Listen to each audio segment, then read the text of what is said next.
الحمد للہ وحدہ لا شریک لہ والصلاۃ والسلام علی من لا نبی بعدہ اما بعد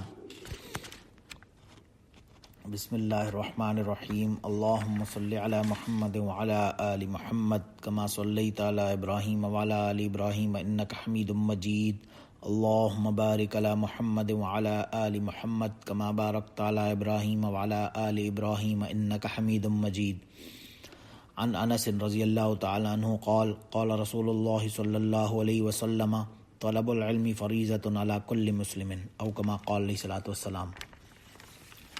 یہ ایک حدیث ہے حضرت انس رضی اللہ تعالیٰ عنہ سے، اس میں یہ روایت بیان کرتے ہیں کہ رسول اللہ صلی اللہ علیہ وسلم نے فرمایا طلب العلم فریضۃ علی کل مسلم، علم حاصل کرنا فرض ہے ہر مسلمان پر۔ یعنی علم کی جو طلب ہے، طلب العلمی، طلب اس کی جو تحصیل ہے، حاصل کرنا، ایکوائر کرنا، اس کے لیے ایفرٹ ڈالنا نالج حاصل کرنے کے لیے، یہ ہر مسلمان پر فرض ہے، اسے فرض کہا نبی کریم صلی اللہ علیہ وسلم نے اس روایت میں۔ تو ظاہر ہے اب جو دینی یا ہماری شریعت کی اصطلاح میں یعنی قرآن و حدیث کی زبان میں جو مراد ہے وہ علم ہوتا ہے، جو ظاہر ہے وہ اصل تو اس میں وہی علم ہے جو رسول اللہ صلی اللہ علیہ وسلم یا تمام انبیاء کرام علیہم الصلوۃ والسلام کی طرف سے لوگوں کے لیے، جنرل پاپولیشن کے لیے، جو انسانوں کے لیے جو میسج آتا ہے، اصل جو علم ہے وہ تو وہ ہے آف کورس، بٹ نالج حاصل کرنے کے لیے یعنی انلیس اینڈ انٹل کوئی جس میں غیر شرعی تقاضا نہ ہو، ڈیزائر یا نیت انٹینشن نہ ہو، تب تک تو علم حاصل کرنا بہت اچھی بات ہے، ضروری ہے۔ اسی لیے کہا گیا طلب العلم فریضۃ علی کل مسلم، یہ ہر بندے پر فرض ہے کہ وہ نالج، علم حاصل کرے، دین کا ہو، ایون دنیاوی علم حاصل کرنا، اگر اس میں جہاں تک کہ کوئی نہ کوئی غیر شرعی پہلو یا اینگل نہ ہو، تب تک تو وہ بھی حاصل کرنا چاہیے۔ وہ اس کے لیے بھی انشاءاللہ تعالیٰ اس میں بھی فائدہ ہی ہوگا انسان کو، دنیا بھی اس کی بہتر ہوگی اور آخرت بھی بہتر ہوگی۔ ظاہر ہے اللہ اور کسی بھی نبی یا رسول پر ایمان لانے اور نبی کو رسول مان لینے کے بعد سب سے پہلا جو فرض ہے آدمی پر وہ یہی عائد ہوتا ہے کہ وہ یہ معلوم کرنے اور جاننے کی کوشش کرے کہ جو علم اللہ کے پیغمبر صلی اللہ علیہ وسلم جو تعلیمات لائے ہیں اس میں مجھے کیا احکامات، what are my dos and don'ts. تو جب تک وہ اس کی نالج ہی نہیں حاصل کرے گا، اس علم کو حاصل ہی نہیں کرے گا، تب تک وہ اس پہ عمل کیسے کرے گا، اسے پتہ کیسے لگے گا کہ میں صحیح راستے پر ہوں یا غلط پر ہوں۔ اور اسی لیے جو اس علم کا جو سارے جو دین ہے، جو پوری آئیڈیالوجی ہے اسلام کی، وہ اس کی بنیاد ہی اسی علم پر ہے، اسی نالج پر ہے، نالج کو ایکوائر کرنے پر ہے، اس کے لیے اس کو سیکھنا، سکھانا، ایمان کے بعد یہ سب سے بڑا گویا کہ ایک طرح سے دیکھا جائے تو فرض ہے۔ ظاہر ہے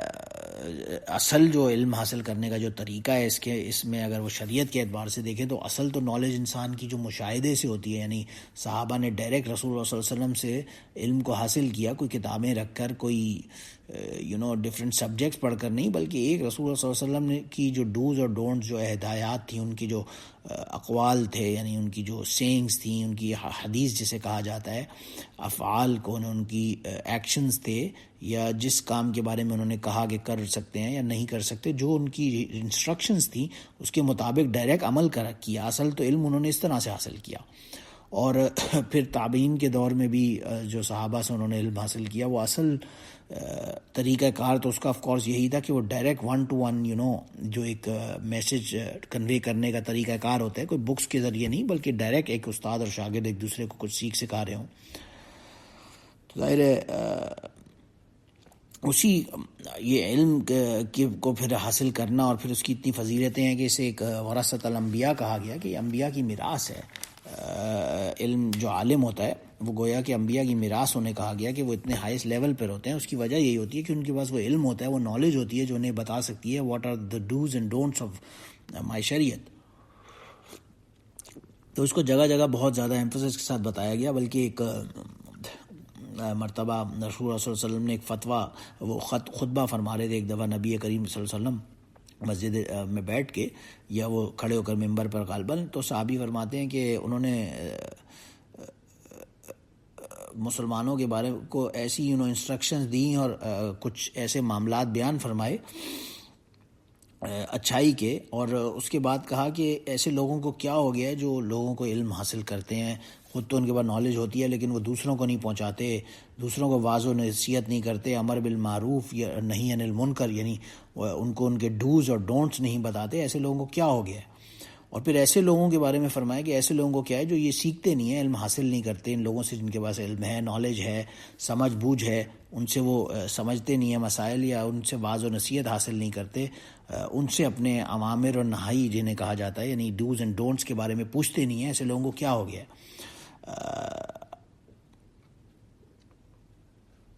اور اس کے بعد یعنی نبی کریم صلی اللہ علیہ وسلم بڑی سخت وعید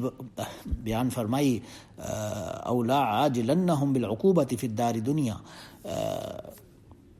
کہ میں انہیں اس دنیا میں ہی سزا دلواؤں گا. بڑی سخت وعید سنائی. تو اس پر ظاہر صحابہ کرام بڑے ڈر گئے، اور خیر نبی کریم صلی اللہ علیہ وسلم واپس تشریف لے گئے. بعد میں لوگوں نے آپس میں باتیں کی کہ یہ غالباً فقالوا نراء انا بالاشعرین، کہ وی تھنک کہ یہ اشعرین ایک قوم تھی اس زمانے کا، ایک قبیلہ تھا، ان کے بارے میں نبی کریم صلی اللہ علیہ وسلم غالباً فرما رہے تھے. تو ان لوگوں کو جب پتہ چلا تو وہ بہت گھبرائے اور حاضر ہوئے، یا رسول اللہ یہ ہم سے کیا غلطی ہو گئی، خطا ہو گئی، تو آپ ہمیں بتائیں، یعنی آپ نے ہمارے بارے میں ایسا کہا. ان کو بڑی فکر ہوئی ظاہر ہے. تو نبی کریم صلی اللہ علیہ وسلم نے کہا کہ اور دوبارہ وہی بات ریپیٹ کی کہ ایسے لوگ جو خود جانتے ہیں، علم حاصل کرتے ہیں، علم ہوتا ہے لیکن آگے نہیں کنوے کرتے، اس کی تبلیغ نہیں کرتے، اس کو دعویٰ نہیں کرتے آگے سے، تو بہرحال اور جو لوگ سیکھتے نہیں ہیں تو ان کے بارے میں بڑی سخت وعیدیں دوبارہ نبی کریم صلی اللہ علیہ وسلم نے دی کہ میں ان کو اس دنیا میں ہی سزا دلواؤں گا. ایسا 3 مرتبہ ہوا، 3 مرتبہ انہوں نے پوچھا اور تینوں مرتبہ نبی کریم صلی اللہ علیہ وسلم نے کہا. تو اس پہ اور ظاہر ہے بہت ڈر گئے وہ قبیلے والے، اور انہوں نے کہا فَأَمْ سَنَةً، کہ ہمیں 1 سال کی مہلت دے دیجیے آپ، ہم 1 سال میں انشاءاللہ اس پہ کریں گے. ہوا یہ تھا وہ جو اشعرین قبیلہ تھا، یا ابو موسیٰ اشعری رضی اللہ عنہ کا جو قبیلہ تھا، اس سے کہا جاتا ہے اشعرین، یہ جس علاقے میں رہتے تھے وہاں بہت سارے بدو اور ان ایجوکیٹڈ لوگ تھے. تو وہ انہیں بہرحال یہ جو علم والے اور جو مسلمان تھے، نالج والے لوگ، یہ ان کو علم سکھاتے نہیں تھے، بس اپنی حد تک تو عمل تھا لیکن آگے کنوے نہیں کرتے تھے. تو ان کو اس بارے میں بہت لاحق ہوا، اور ان کے بارے میں جب یہ پتہ چلا کہ ہمارے بارے میں یہ کہا گیا ہے کہ اس پہ بڑی وعید ہے کہ آگے کیوں نہیں سکھانے پہ، اور جو جاننے والے ہیں وہ آگے سیکھتے کیوں نہیں ہیں، تو پھر ظاہر ڈرے. اور جب رسول اللہ صلی اللہ علیہ وسلم سے مہلت مانگی انہوں نے 1 سال کی کہ آپ ہمیں 1 سال دے دیں، پھر ہم اس پر انشاءاللہ اس پہ عمل کریں گے، اور ہم 1 سال بعد دوبارہ we'll get back to you on that, ہم اس پہ عمل کرنا شروع کریں گے. تو رسول اللہ صلی اللہ علیہ وسلم نے انہیں 1 سال کی مہلت دے دی. بالکل آف کورس کہ ٹھیک ہے تم 1 سال کے لیے جو گویا کہ یہ 1 ایئر ایجوکیشنل پلان دیا، پہلا جو ہماری اسلام کی مسلمانوں کی ہسٹری کے اندر فرسٹ 1 ایئر ایجوکیشنل پلان دیا، وہ رسول اللہ صلی اللہ علیہ وسلم نے دیا کہ ٹھیک ہے اس 1 سال کے اندر these are the things you have to do, تم نے جانا ہے اور ان لوگوں کو علم کی تعلیم وغیرہ ایٹسیٹرا ایٹسیٹرا سب دینی ہے.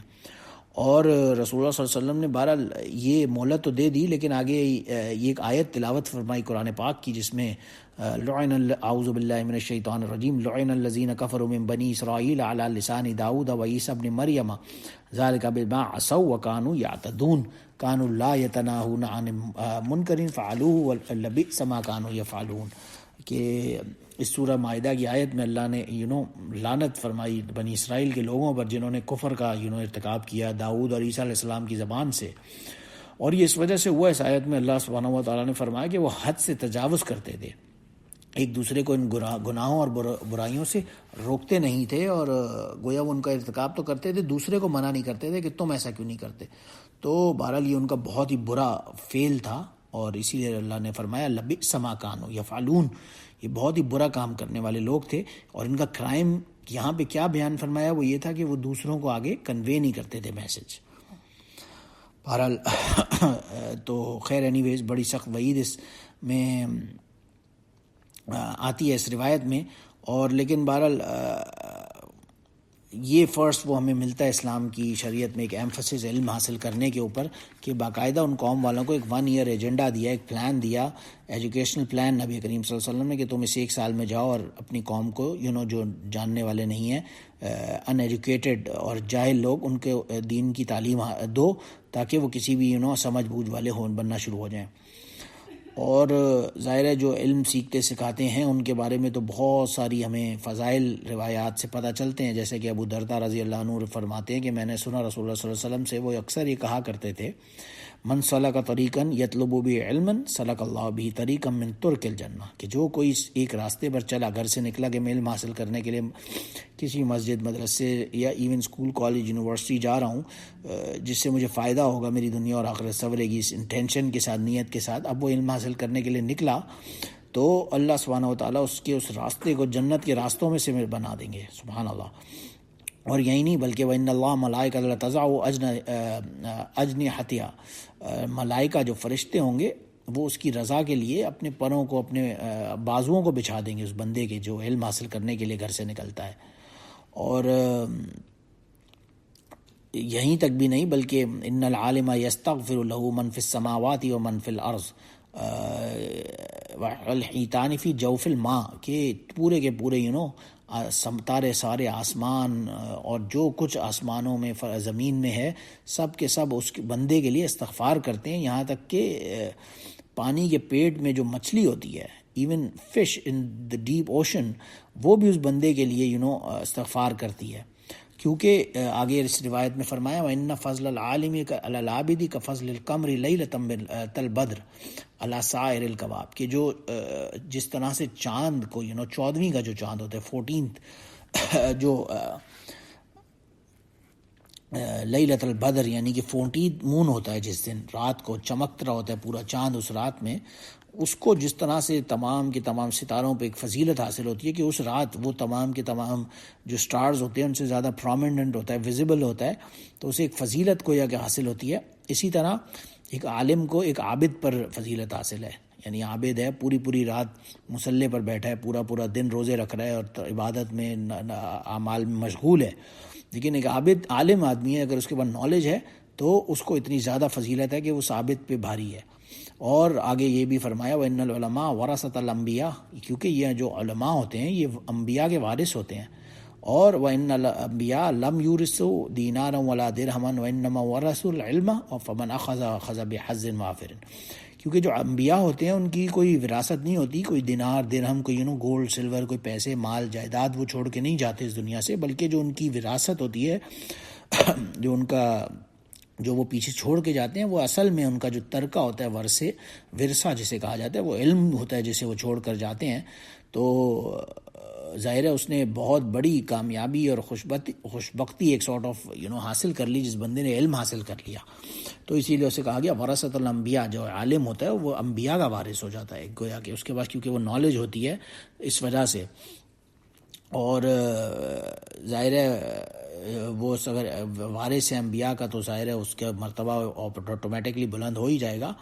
اور یہی وجہ ہے کہ ایک مرتبہ حضرت ابو ہریرہ رضی اللہ عنہ بازار میں کہیں جا رہے تھے اور لوگ اپنے کاروبار میں، جنرل بزنس ٹرانزیکشنز میں مشغول تھے، تو انہوں نے لوگوں سے کہا کیا ہو گیا تم یہاں ان کاموں میں لگے، اور وہاں مسجد میں رسول اللہ صلی اللہ علیہ وسلم کی جو ہے میراث تقسیم ہو رہی ہے۔ تو لوگ گئے فوراً اور وہاں جا کے دیکھا تو کچھ لوگ قرآن پڑھ رہے ہیں، کچھ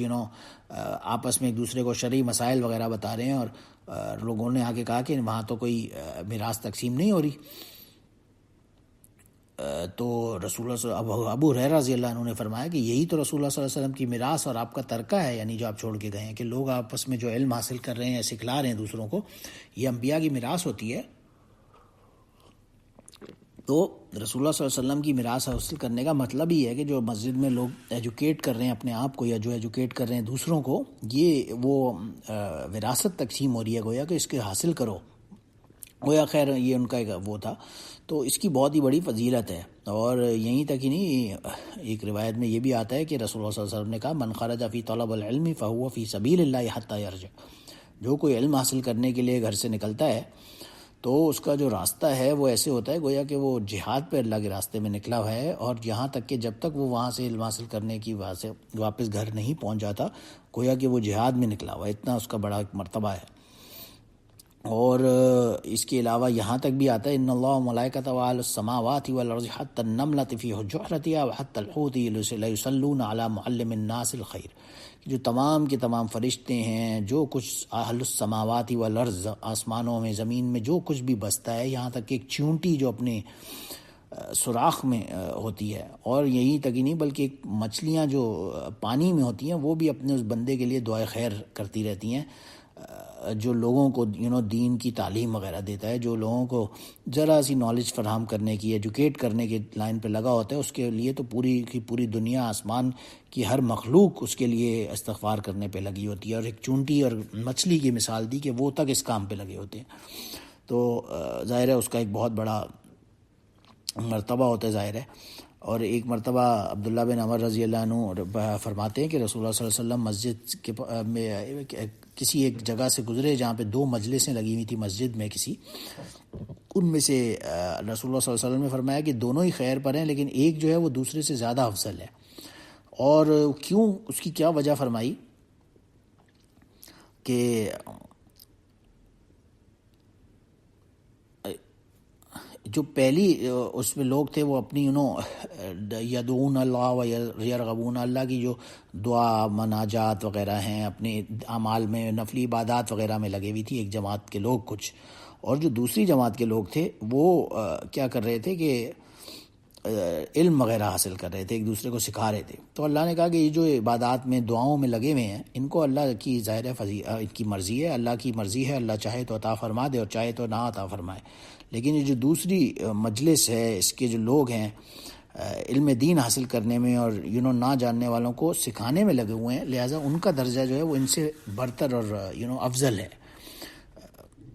اور آگے وجہ یہی فرمائی وَإِنَّمَا بُعِثْتُ مُعَلِّمًا ثُمَّ جَلَسَ فِيهِمْ، کہ میں خود بُعِثْتُ مُعَلِّمًا، میں جو بھیجا گیا ہوں اس دنیا میں، میں ایز اے معلم، ایز اے ٹیچر بھیجا گیا ہوں۔ تو ٹیچر کا مرتبہ جو ہوتا ہے وہ بہت ہی ہائی اور بلند ہوتا ہے، اور آپ انہی لوگوں میں جا کر پھر بیٹھ گئے۔ اور ایک حسن بصری رحمہ اللہ ایک روایت میں نقل فرماتے ہیں کہ جس کسی پر اس حال میں موت آئی کہ وہ بندہ اگر علم حاصل کرنے پہ لگا ہوا تھا، تو قیامت کے دن فَبَيْنَهُ وَبَيْنَ النَّبِيِّينَ دَرَجَةٌ وَاحِدَةٌ مِّنَ الْجَنَّةِ، جنت میں اس کا اور نبیوں کا، جو انبیاء کی، جو پیغمبر سارے ہیں، ان کا مرتبہ ایک ساتھ ہوگا جنت میں۔ جو بندہ اس حال میں مرا کہ اس کی موت کے وقت وہ علم حاصل کرنے پہ لگا ہوا تھا، خاص طور سے شریعت کا۔ اور ایک دوسری روایت میں تو یہاں تک حضرت حسن رحمہ اللہ ایک 2 آدمیوں کی مثال سے بیان فرماتے ہیں کہ بنو اسرائیل کے 2 لوگ تھے جن کے بارے میں نبی کریم صلی اللہ علیہ وسلم سے کسی نے پوچھا کہ وہ ایک جو ان میں تھا وہ عالم تھا، اور نماز، فرض نماز وہ پڑھتا تھا، اور فرض نماز کے بعد وہ بیٹھ جاتا تھا لوگوں کو ٹیچنگ کرنے پہ، علم دینے پہ لوگوں کو لگ جاتا تھا۔ اور جو دوسرا بندہ تھا وہ پوری رات مصلی پہ بیٹھ کے نمازیں اور روزے حج وہ دن بھر روزے رکھتا تھا، اور پوری رات عبادت میں لگا ہوتا تھا۔ تو ان میں سے کون افضل ہے؟ تو رسول اللہ صلی اللہ علیہ وسلم نے فرمایا کہ فضل هذا العالم الذي يصلي المكتوبة ثم يجلس فتعلم الناس الخير على العابد الذي يصوم النهار ويقوم الليل كفضلي على أدناكم، کہ جس طرح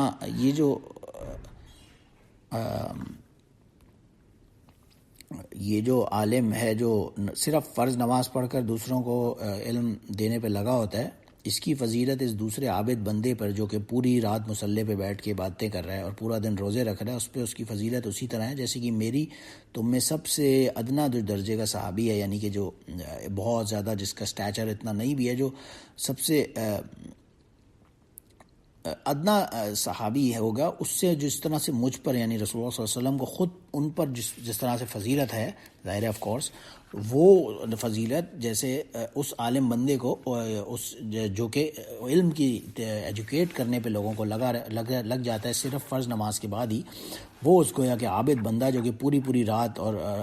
عبادت میں لگا ہوا ہے اور پورا دن روزے رکھ رہا ہے، اس سے اس طرح سے فضیلت حاصل ہوگی اس بندے کو۔ تو ظاہر ہے اس کی ایک فضیلت اپنی بیان فرمائی۔ تو اس کے بہت سارے ہم دیکھتے ہیں کہ فضائل ہمیں علم حاصل کرنے کے اور علم دینے کے، آگے پروپیگیٹ کرنے کے آپ کو ملتے ہیں، لیکن ظاہر ہے اس میں پھر صرف اس نیت کو بھی دیکھنا پڑے گا انسان کی کہ اس کی اصل میں نیت کیا تھی، اس کا اصل میں انٹینشن کیا تھی. کہ اگر کوئی بندہ صرف دکھاوے کے لیے یا فائدہ حاصل کرنے کے لیے کر رہا ہے تو وہ بیکار ہے سارا عمل ہی اس کا. ان دنیاوی کسی اگر اس کے دل میں کوئی ایسا وش یا ڈیزائر یا وانٹ ہے،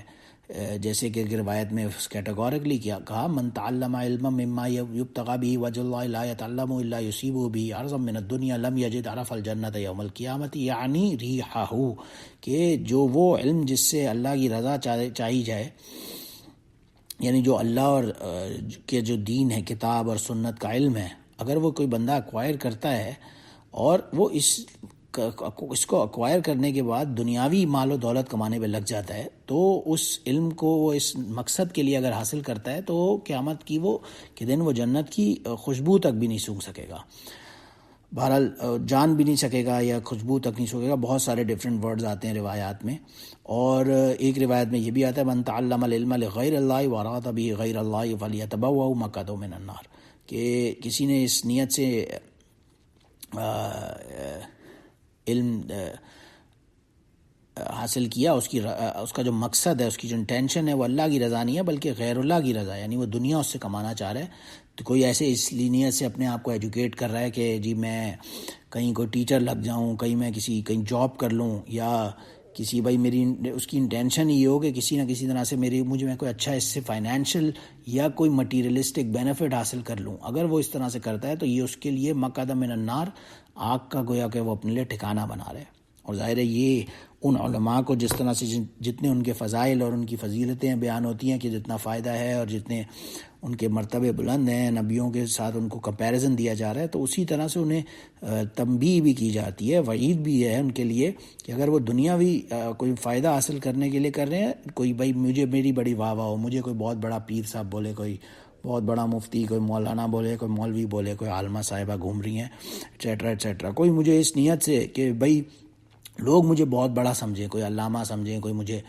عالم سمجھیں، کوئی مجھے بہت بڑی کوئی باجی جان یا آپا جان یا کوئی پیر صاحب یا کوئی شیخ صاحب ہوں میں ایٹسیٹرا ایٹسیٹرا. اگر کوئی اس نیت سے حاصل کر رہا ہے کہ مجھے دنیاوی فائدہ، اس کو اپنی ایگو کو وہ بوسٹ کرنے کے لیے علم حاصل کر رہا ہے، یا وہ دنیاوی فائدہ حاصل کر رہا ہے، کوئی مالی فائدہ حاصل کر رہا ہے، لوگوں سے پیسے لے رہا ہے کہ میں بہت بڑا عالم ہوں تو جی مجھے فلاں مد میں پیسے دے دو، فلاں مد میں پیسے دے دو، تو اس کے لیے بہت سخت وعید ہے. اس کو تو جنت کی خوشبو تک بھی نہیں سونگھ سکے گا، جیسے کہ روایت میں آتا ہے.